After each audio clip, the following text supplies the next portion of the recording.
Küçük Alas her gün gittiği ormana bu kez gece vakti bir cesaretle tek başına girmişti. Ağaçların gölgeleri altında ilerlerken ince bir sis belirmeye başladı. Etrafı sessizleşiyor, kalbinin atışlarını duyabiliyordu. Sis giderek yoğunlaşırken karşısına küçük bir tavşan çıktı.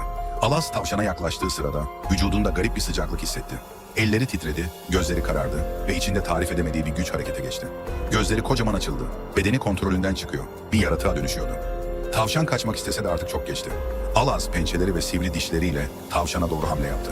Sis arasında tavşanı parçalarken Alaz'ın insanlığı içindeki köşede sıkışıp kalmıştı. O an kendini kaybetmiş bir çocuktu ama bu orman onu bambaşka birine dönüştürmüştü.